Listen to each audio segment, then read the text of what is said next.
anaitwa Jesse. Tumekuwa naye siku nyingi hapa. Jesse naye alikuwa huko chini katika kufanya huduma, ndiko aliposikia sauti na ndiko huko akasema kwamba hapa ndiko nimeokoka. Akaja tukawa naye siku za kutosha huko. Bwana asifiwe sana. Amen. Lakini pia tunaposema kwamba kuna vijana wengine ambao walikuja wanasema kwamba tunakuja tunatafuta pale ambapo tunaweza kuokoka, na tulisikia nyimbo za hapa, hata kama hatusikie maana, lakini sauti ya hizo nyimbo inatuvutia. Bwana asifiwe sana. Amen. Kumbi mnapoimba mnatangaza habari njema. Bwana asifiwe sana. Amen. Kumbi mnapoimba injili inaenda mbele. Bwana asifiwe sana. Amen.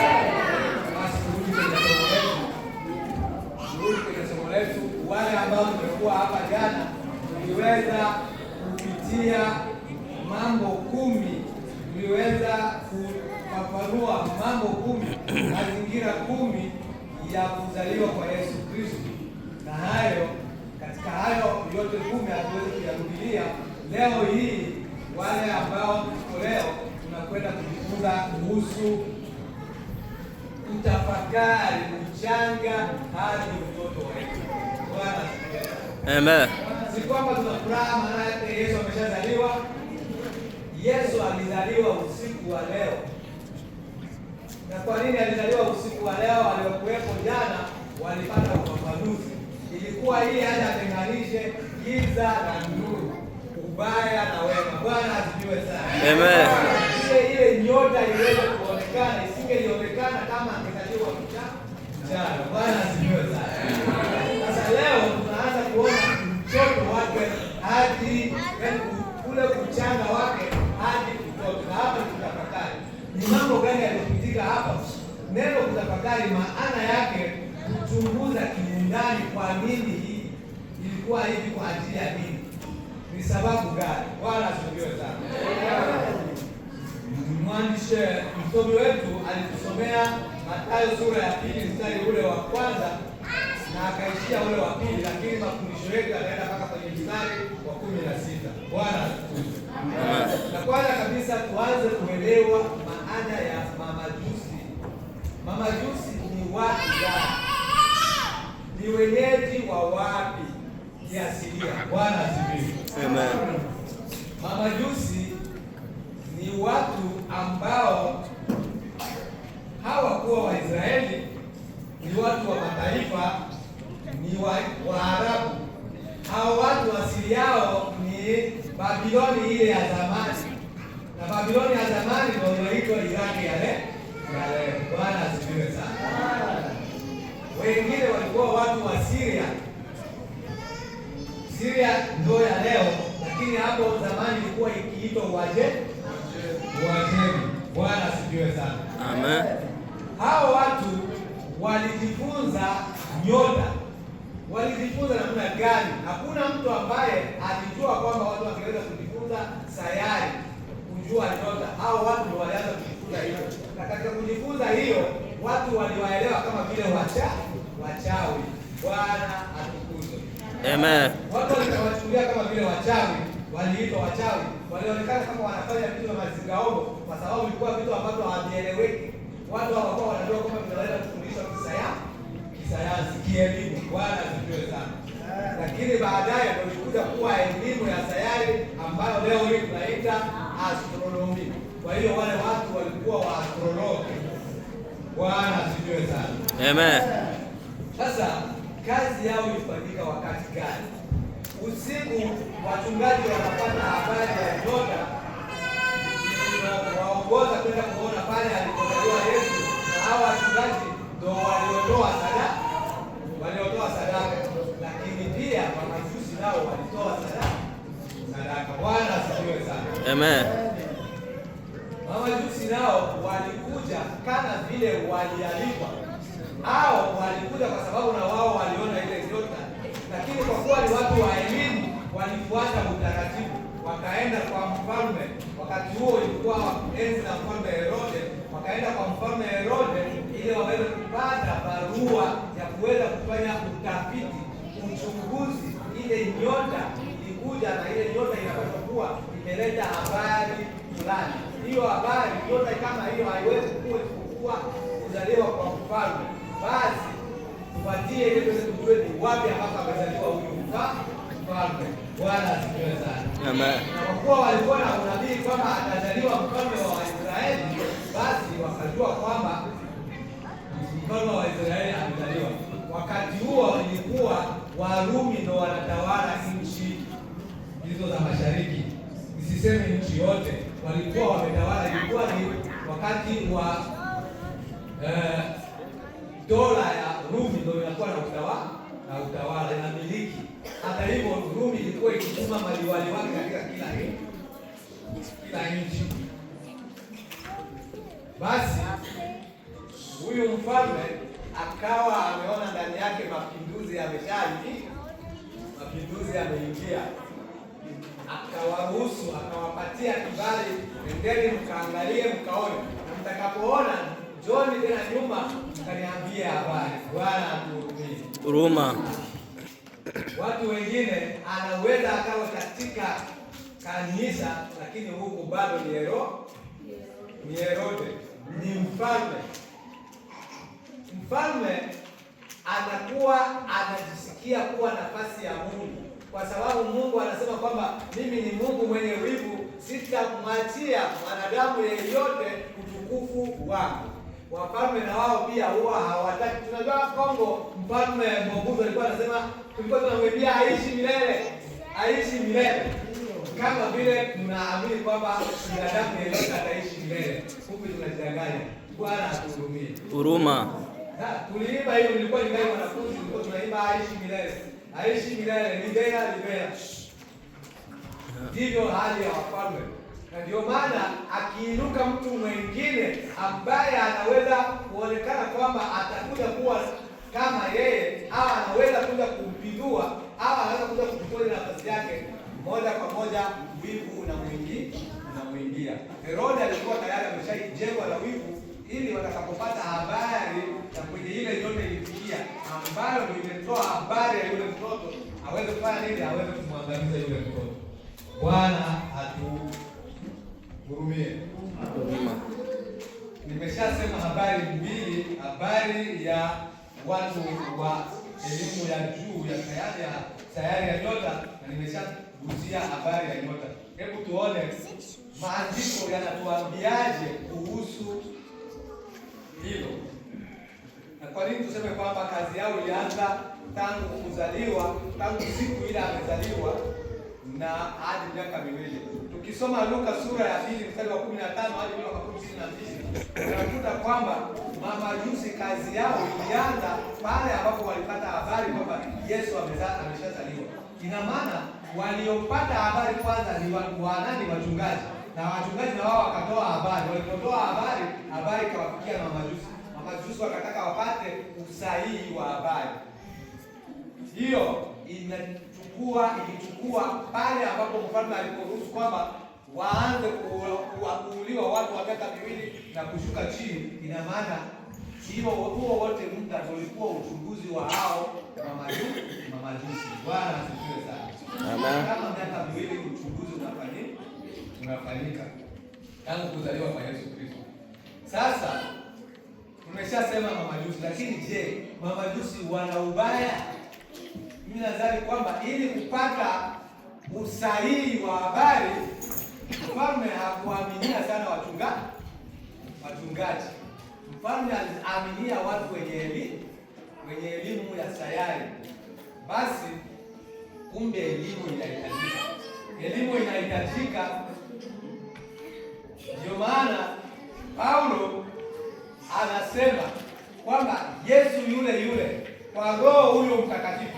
Soma kitabu cha Waefeso sura ya 4 mstari wa 11, unaona kwamba yeye ndo aliwafanya wengine kuwa mitume, wengine kuwa manabii, wengine kuwa wainjilisti, wengine kuwa wachungaji na walimu. Katika Biblia ya Kifaransa na ya Kiingereza mwalimu anatajwa kuitwa nani? Anaitwa daktari. Bwana asifiwe sana. Amen. Ina maana mtu aliyebobea elimu. Kwa hiyo elimu inahitajika.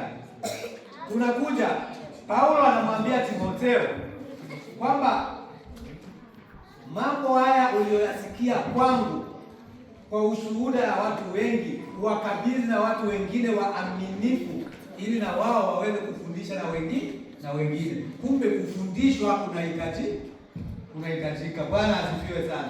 Amen. Matendo ya Mitume sura ya 8 mstari ule wa 27 hadi ule wa 31 unakutana historia ya Filipo na yule towashi wa Kusi.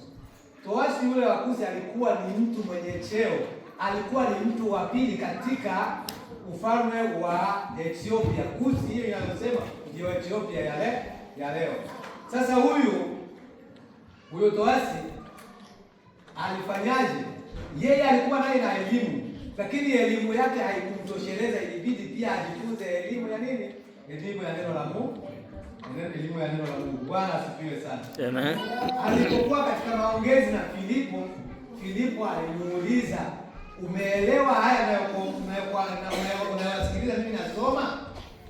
Akasema, nitaelewaje nisipoongozwa? Ikiwa na maana kwamba nitaelewaje nisipofundishwa? Kumbe tunatakiwa kukubali kufundishwa neno la Mungu ili tuweze kulielewa. Ndio maana Mfalme Sulemani katika kitabu cha Mithali sura ya 4 na mstari wa 13 anasema, mshike sana elimu, usimwache aende zake, maana huo ni uzima wako. Bwana asifiwe. Naomba wamama, wabinti na wababa tupende sana elimu, tupende sana kujifunza hasa neno la Mungu. Hata Paulo alikuwa daktari katika dini yao ya Kiyahudi, lakini ilibidi tena aende kwa Anania aweze kumwelekeza. Pale ambapo alipokutana na Yesu, alienda tena kwa Anania ili aweze kupata maelekezo mengine. Bwana asifiwe. Amen. Yesu mwenyewe kabla ya kuwatuma wanafunzi wake alifanya nao miaka 3 akiwafundisha, na hata hivyo alikuwa hajamaliza kwa sababu watu walimalizia uhai wake kabla ya wakati. Bwana asifiwe. Basi tumeshasema nyota maana yake nini? Nyota tunatafakari sana, tutakuja kuona kwamba ni kipaji, ni uwezo. Wale mamajusi walipoona ile nyota, moja kwa moja walikujua kwamba tafsiri yake ni ishara ya mtu mwenye kuzaliwa na mamlaka. Walijua kwamba ule unabii wa Isaya ambao unasema kwamba maana kwa ajili yetu mtoto amezaliwa na uwezo wa kifalme utakuwa begani mwake. Bwana asifiwe. Amen. Kwa Waisraeli walikuwa katika utumwa katika nchi zote jirani pale, walitarajia kwamba mtu ambaye anakuja kutupatia na sisi ufalme wetu amezaliwa, wakawa na furaha. Bwana asifiwe. Kumbe ufalme wake haukuwa wa namna hiyo ya kuja kutoa Herode, na Herode akapata nini? Akapata huyo. Basi tunakuja kitu kingine ambacho walitoa wale mamajusi kwanza walisujudia. Ina maana haijalishe wewe ni wa elimu ya namna gani, unatakiwa kumsujudia, unatakiwa kuja kwa kunyenyekea mbele za Mungu, mbele za Yesu Kristo. Unatakiwa kumwabudu Mungu wetu, unatakiwa kumwabudu Yesu Kristo. Bwana asifiwe sana. Watu mamajusi hata leo, watu wa elimu ya sayari ndio watu wa elimu ya juu sana. Watu wengi wanaweza kupata madoktora zao katika elimu tofauti, lakini watu wa elimu ya sayari na madaktari wa mwili ndio wenye kuwa na zile shahada za uzamivu zenye heshima zaidi. Bwana asifiwe sana. Ndio wanaonekana kwamba wanasoma sana, wanazamilia sana kwenye elimu. Kwa hiyo na hao pia wanamwabudu Mungu, na hao pia wanamtukuza Yesu Kristo. Basi sisi ni nani hata tukose kumtukuza Yesu Kristo? Bwana asifiwe. Amen. Kwa hiyo tunapotoa matoleo tunafanya kitu gani? Tafsiri yake ni nini? Wale mamajusi walipomtolea Mungu, walipomtolea Yesu Kristo, yule mtoto bado ni mtoto, inasemekana kwamba ni tunu. Ina maana zawadi anayopewa mtu kwa kumpatia kwa kumpongeza kwa kazi kubwa anayoifanya. Kabla angali mtoto hajafanya kazi ameshatolewa zawadi. Ndio maana wakaita tunu. Tunu ni zawadi ambayo unatolewa kwa kumpongeza kwa kazi kubwa ambayo umefanya. Sasa Yesu kabla hajafanya kazi angali mtoto mchanga ameshatolewa zawadi hizo. Bwana asifiwe sana. Zilikuwa na maana kwamba yeye atakuja kufanya kazi kubwa.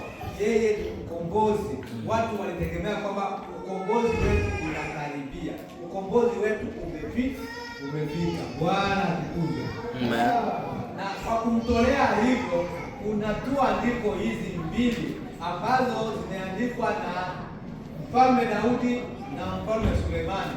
Katika Zaburi ya 24 mstari wake wa kwanza inasema hivi: mali, nchi na vyote vijaavyo ni mali za Bwana. Bwana asifiwe sana. Amen. Sasa wewe ni nani utakayekataa na mali ya mtu mwingine?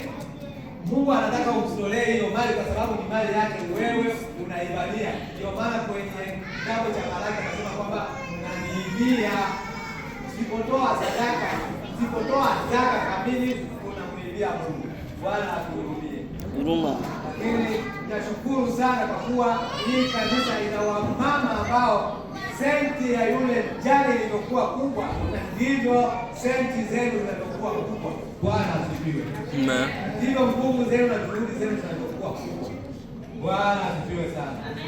Na mwanaye Sulemani akaja kusema katika Misali sura ya 3 mstari wa 9 na mstari ule wa 10, anasema kwamba tumheshimu Bwana kwa mali zetu na kwa malimbuko yetu yote, ndipo na ghala zetu. Ina maana pale ambapo tunakuchungia vitu vyetu atakapojazwa na furaha na masinikizo, yaani vikajazwa na kujazwa, ikiwa sisi tunamheshimu Mungu kwa mali na malimbuko yetu yote.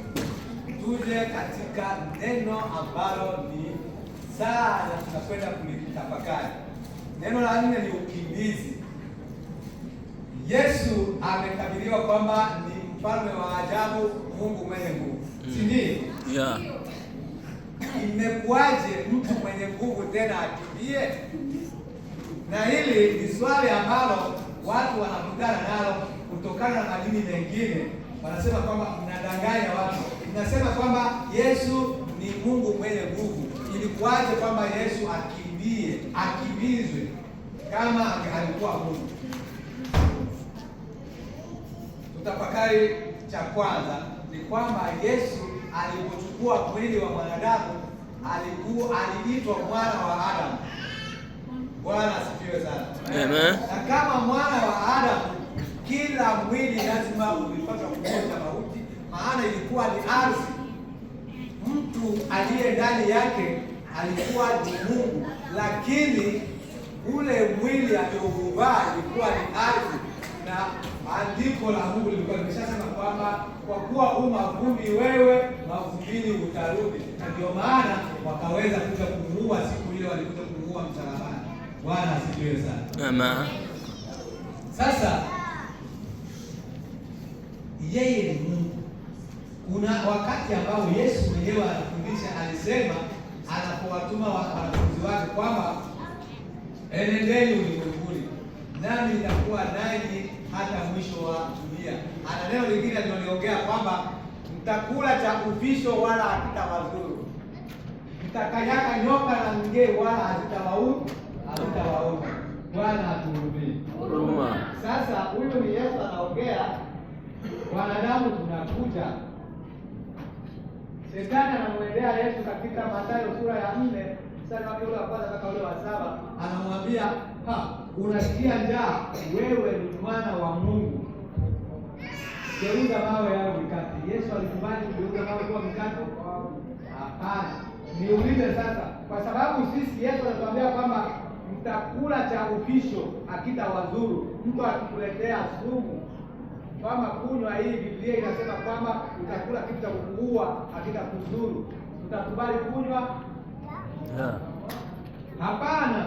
Hata roho na akili zimtumikie Bwana. hatuwezi kukubali kunywa hiyo.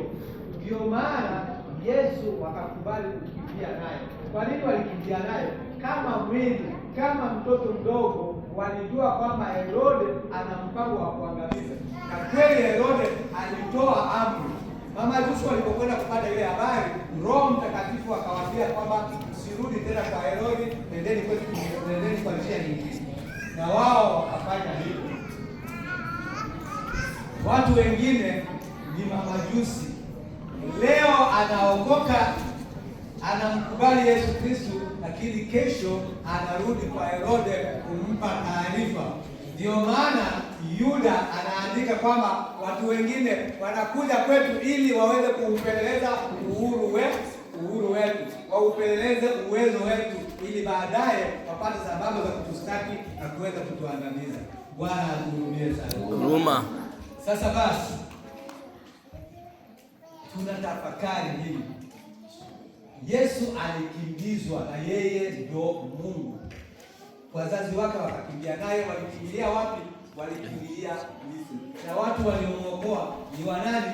Si Waisraeli, ni Waarabu, kwa sababu nchi hiyo ya Iraki wanakalia Waarabu na nchi ya Irani wanakalia Waarabu. Na huko Misri alikokimbilia ni Waafrika na Waarabu wengine wanaokaa huko. Bwana asifiwe sana. Amen.